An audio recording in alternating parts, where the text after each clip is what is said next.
Hello everyone, welcome to our channel. Last video में हमने देखा था ज्वेलर ऑफ चार्जेस का कॉन्सेप्ट। इस वीडियो में हम देखेंगे चार्ज फ्रेमिंग के जो भी सेक्शंस बचे हुए हैं। हमारे 3 सेक्शंस और रह गए हैं, 245, 246 एंड 247। देन हमारा चार्ज फ्रेमिंग वाला कॉन्सेप्ट कंप्लीट हो जाएगा और हम नेक्स्ट वीडियो से अपना नया चैप्टर स्टार्ट करेंगे, चैप्टर 19, जो हमें बताता है जब कोर्ट ऑफ सेशन के सामने ट्रायल स्टार्ट होता है तो किस तरीके से प्रोविजंस रहते हैं बीएनएसएस के। तो हम सबसे पहले देखते हैं सेक्शन 245। सेक्शन 245 को सेक्शन 1 के कहता है। सेक्शन 1 सब सेक्शन 1 कहता है कि जब भी कोई चार्ज फ्रेम किए गए हैं किसी भी पर्सन के अगेंस्ट, तो उसमें बहुत सारे पर्टिकुलर्स डालते हैं, हम सारी चीजें बताते हैं क्या क्या हुआ है। तो मान लो उसमें से कुछ पर्टिकुलर्स जो है वो प्रूफ हो गए और बाकी जो पर्टिकुलर्स है वो प्रूफ नहीं हुए। मतलब जो भी कुछ पर्टिकुलर्स प्रूव हो गए जब ट्रायल चला और कुछ पर्टिकुलर्स प्रूव नहीं हुए। फॉर एग्जाम्पल, ए ने बी को क्या किया, ये इस पे चार्ज लगा था कि इसने जो है इसको ग्रीवस हर्ट किया, मतलब बहुत मारा पीटा, बहुत बेरहमी से मारा पीटा। ठीक है, ए ने बी को। तो ऐसे सिचुएशन में जब ट्रायल चला तो पता चला कि आउट ऑफ सडन प्रोवोकेशन इसने ऐसा किया। तो क्योंकि इसने आउट ऑफ सडन प्रोवोकेशन ऐसा किया, तो ये जो है चार्जेस इस सिचुएशन में जो भी लगे थे प्रीवियस हर्ट के, वो दूसरे वाले सबसेक्शन में फॉल हो जाएंगे। तो इस सिचुएशन में जो भी माइनर ऑफेंस निकल के आया है उसके लिए इस पर्सन को कन्विक्ट किया जाएगा।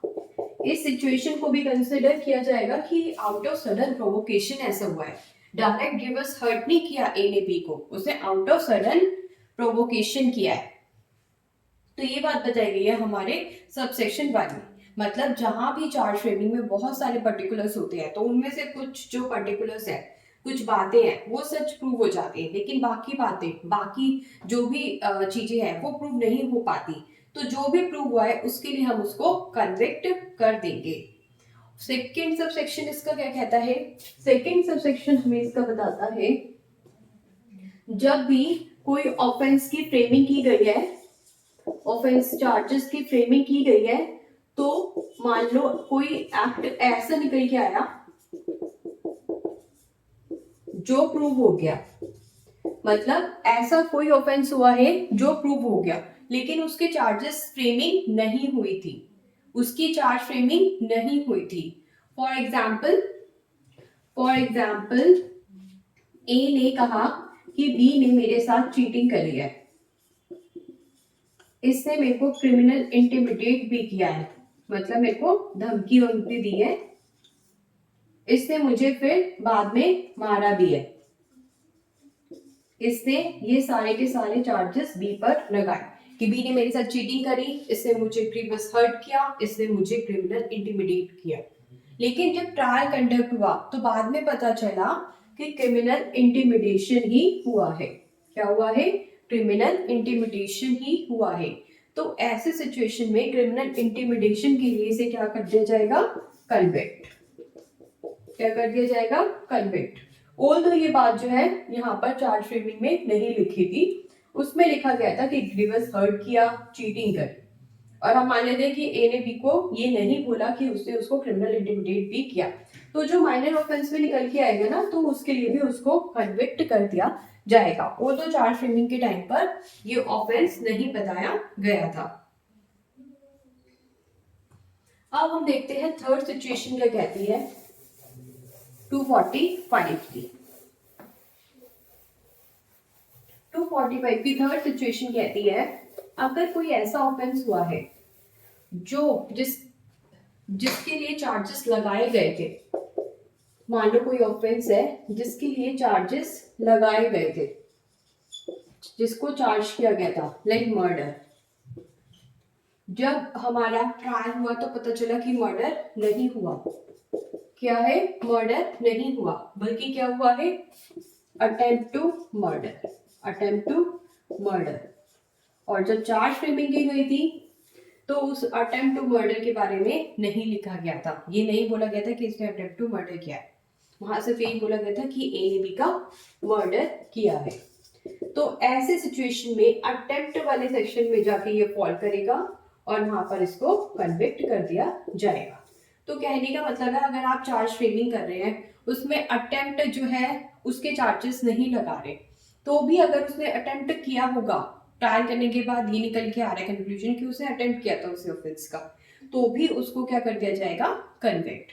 तो ये तीन बातें बताइए सेक्शन 245 में। पहले में क्या बताया, पहले में बताया कि कुछ पर्टिकुलर्स जो है वो प्रूव हो जाते हैं, कुछ नहीं होते, तो जो भी प्रूव होकर माइनर ऑफेंस निकल के आ रहा है उसके लिए उसको कन्विक्ट कर दो।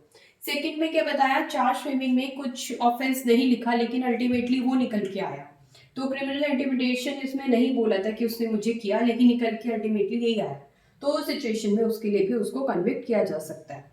थर्ड में क्या बताया, जिस भी ऑफेंस के लिए चार्ज फ्रेमिंग हुई है वो तो ऑफेंस नहीं किया, उसने कमिट तो नहीं किया लेकिन उसका अटेम्प्ट किया था, और अटेम्प्ट के बारे में चार्ज फ्रेमिंग के बारे में नहीं लिखा था, तो ऐसे सिचुएशन में उसे अटेम्प्ट के लिए कन्विक्ट कर दिया जाएगा।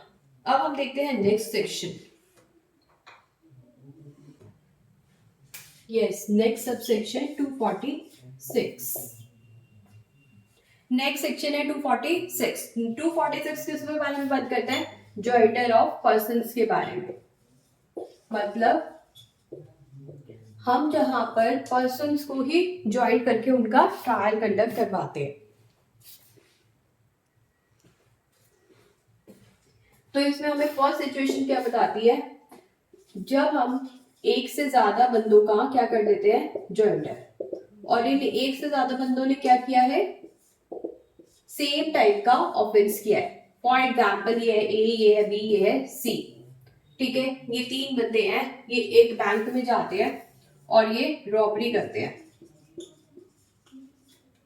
ठीक है, तो ए और बी जो है अंदर बैंक में जाकर रॉबरी करते हैं, और सी जो है वो बाहर बैठा बैठा देखते रहता है कि पुलिस तो नहीं आ रही, या फिर इन रॉबर्स को पकड़ने के लिए कोई पर्सन तो नहीं आ रहा।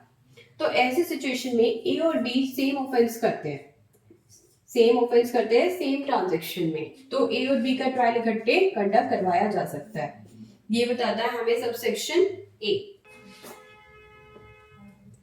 246 का बी सबसेक्शन क्या कहता है, बी कहता है मान लो तीन फ्रेंड्स होते हैं ए, बी और सी, ठीक है, ये डिसाइड करते हैं कि ये डी का क्या कर देंगे, मर्डर। डी जो है इनको इनके जो भी ऑब्जेक्टिव्स होते हैं उनको फुलफिल नहीं करने देता, मतलब एक तरीके का ये पुलिस ऑफिसर होता है, ठीक है, तो ये पुलिस ऑफिसर होता है और इनके ऑब्जेक्ट्स को पूरा नहीं होने देता, तो ये प्लान करते हैं चलो इस डी को ही उड़ा देते हैं।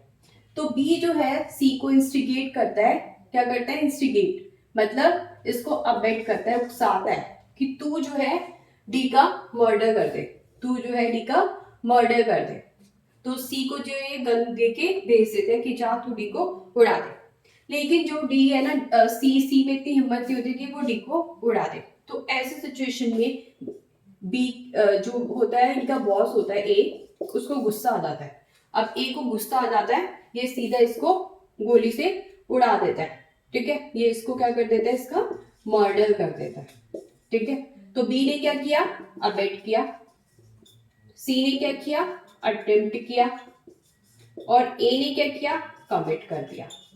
तो ऐसे सिचुएशन में ए, बी, सी तीनों का ही ट्रायल ज्वाइन करके किया जा सकता है, इन तीनों पर्सन का ही ट्रायल ज्वाइन करके किया जा सकता है। कहने का मतलब है जब कोई पर्सन किसी ऑफेंस को अटेम्प्ट करता है, कोई पर्सन उसी ऑफेंस को अबेट करता है, फाइनली कोई भी पर्सन जो उसको कमिट कर देता है, या इनमें से कमिट भी ना हो तो अबेट या अटेम्प्ट वाला, तो इन तीनों में से जो भी पर्सन जो काम करता है ऐसे सभी पर्सन को ज्वाइन करके उनका ट्रायल कंडक्ट किया जाता है। ये बताता है हमारा सबसेक्शन बी।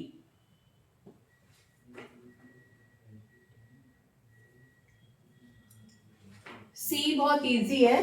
सी मान लो कि ए बी सी तीन फ्रेंड्स होते हैं, वो जो है 5 बार क्या कर चुके होते हैं, थेफ्ट या फिर रॉबरी, ठीक है, पिछले 12 महीनों में, पिछले 12 महीनों में 5 बार रॉबरी कर चुके हैं। तो क्योंकि ये ऑफेंस सेम काइंड का है, सेम काइंड का ऑफेंस हुआ है और पिछले 12 महीनों में हुआ है 5 बार या 4 बार लगा लो, तो जितनी बार भी करेंगे उन सबका ट्रायल इकट्ठे हो जाएगा, इन सब पर्सन्स का इकट्ठे ट्रायल हो जाएगा, क्योंकि इन्होंने सेम ऑफेंस किया है पिछले 12 महीनों में। 5 से ज्यादा हम ऑफेंस नहीं ले सकते क्योंकि हमारा दूसरा सेक्शन उसे रोकता है। तो बस इतनी सी बात बताई गई है इस सेक्शन में कि जो भी सेम काइंड का ऑफेंस करेंगे कुछ लोग मिलकर, तो उन सभी लोगों का ट्रायल उन सभी ऑफेंसेस के लिए इकट्ठा किया जा सकता है। डी क्या कहता है? डी कहता है कि जब भी कोई ट्रांजैक्शन में ऑफेंस हुआ है, मतलब कोई एक ग्रुप है वो प्लान कर रहा है कि हम रॉबरी करेंगे किसी बैंक में, तो उस ग्रुप में कितने पर्सन्स हैं? 6 में से 2 पर्सन्स कहते हैं कि हम बाहर वेट करेंगे, गाड़ी में बैठे बैठे ही देखते रहेंगे कि कोई आ तो नहीं रहा, पुलिस तो नहीं आ रही हमें रोकने के लिए। 4 पर्सन्स जो है वो क्या करेंगे? अंदर जाकर बैंक में रॉबरी करेंगे। तो ऐसी सिचुएशन में कितने लोग हो गए? 6 लोग हो गए, 4 और 2 6। तो ऐसा बोला गया है कि इन 6 का ऑफेंस जो है ट्रायल इकट्ठे किया जा सकता है, ट्रायल इकट्ठे किया जा सकता है, क्योंकि ये एक ही ट्रांजैक्शन में कर रहे हैं, ऑल्दो डिफरेंट ऑफेंस कर रहे हैं। कोई रॉबरी कर रहा है तो कोई बाहर देख रहा है, ठीक है, कोई रॉबरी कर रहा है तो कोई बाहर नजर रख रहा है, लेकिन ऐसे सिचुएशन में इन सभी पर्सन्स का ट्रायल क्या कर दिया जाएगा? इकट्ठे कर दिया जाएगा। ये बताया हमें next section, next sub section है। उसके बाद आता है हमारा नेक्स्ट सब सेक्शन, वो क्या कहता है कि जहां पर भी बात है एक्सटॉर्शन की, थेफ्ट की, तो ऐसी कोई बात हो रही है तो फिर क्या होगा? तो ऐसे सिचुएशन में हम,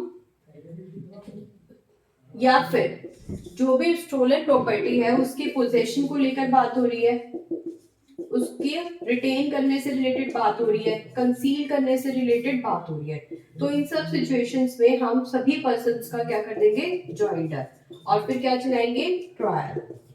क्या चलाएंगे? ट्रायल। सिमिलरली नेक्स्ट सबसेक्शन क्या कहता है? नेक्स्ट सबसेक्शन बात करता है जब बात होती है कॉइन्स के काउंटरफीटिंग की,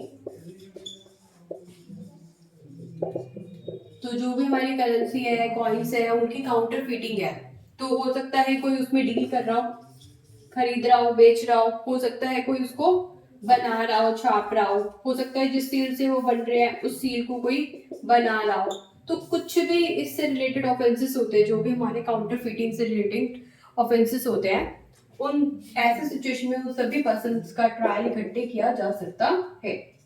joinder of charges, joinder of charges है जॉइंडर्स ऑफ पर्सन्स, जो भी ये पर्सन सारे काम कर रहे हैं, उनको छाप रहे हैं, उनको बना रहे हैं, उसमें डील कर रहे हैं, उनको कंसील कर रहे हैं, कुछ भी आ जाएगा, तो ऐसे सिचुएशन में क्या होगा? उन सभी पर्सन्स को इकट्ठा करेंगे और उनका जो है ट्रायल कंडक्ट करवा देंगे।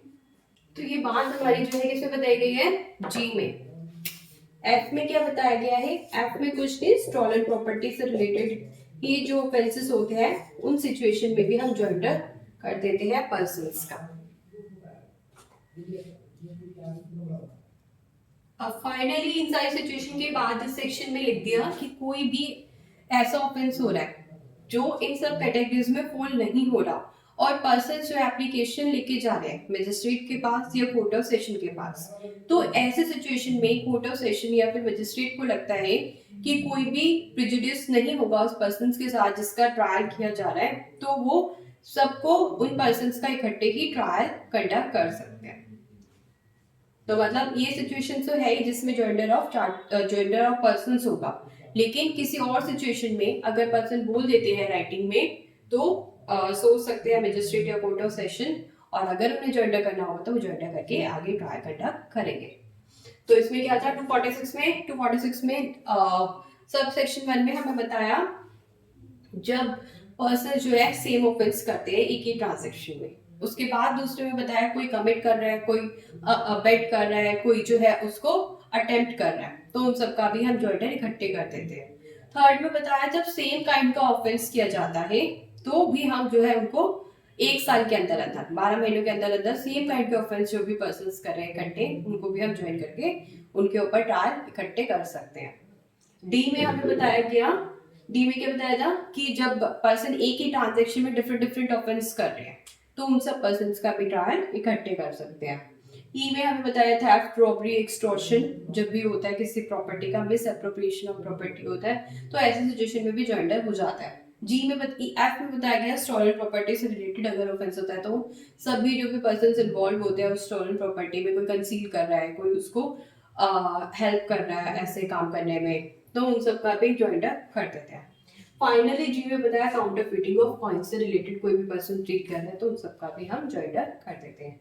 एंड लास्टली ये बोला कि इन सब में तो हो गई होगा और किसी सिचुएशन में एप्लीकेशन एंड राइटिंग देकर भी आप ज्वाइंटर ऑफ पर्संस का ट्रायल करवा सकते हैं।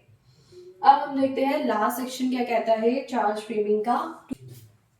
247 लास्ट सेक्शन क्या कहता है, जब भी बहुत सारे ऑफेंसेस जो है चार्ज किए गए हैं उसमें से कुछ प्रूव हो गए, मान लो ये दोनों प्रूव हो जाते हैं, ठीक है, तो इसके लिए कन्विक्ट कर दो और ये जो बाकी ऑफेंसेस रह गए इसके लिए क्या करो, उसको एक्विट कर दो। तो जो भी कंप्लेनेंट है या फिर जो भी इस मैटर को देख रहा है वो ऑफिसर कोर्ट की परमिशन या मजिस्ट्रेट की परमिशन लेने के बाद बाकी सारे ऑफेंसेस को जो है उसके लिए एक्विट कर सकता है एक्यूज्ड पर्सन को। और अगर उनके लिए कोई इंक्वायरी चल रही है, मान लो O1 O4 के लिए कोई इंक्वायरी चल रही है तो उसको भी स्टे कर सकते हैं। बस इतनी सी बात बताइए सेक्शन 247 में क्या बोला कि जब भी चार्ज फ्रेमिंग हो रही है तो बहुत सारे ऑफेंसेस के लिए हो रही है, तो कुछ तो प्रूव हो गए कुछ प्रूव नहीं हुए, तो जो प्रूव नहीं हुए उनको छोड़ दो, उसके लिए ऑफेंडर को जो है एक्विट कर दो या फिर जो भी इंक्वायरी चल रही है उसको स्टे कर दो। लेकिन ऐसा तभी करेंगे जब कोर्ट से परमिशन ले लेंगे। तो ये बात बताई 247 में। इस तरीके से ये चैप्टर भी कंप्लीट हो गया। नेक्स्ट वीडियो में हम स्टार्ट करेंगे नेक्स्ट चैप्टर 19। Thank you.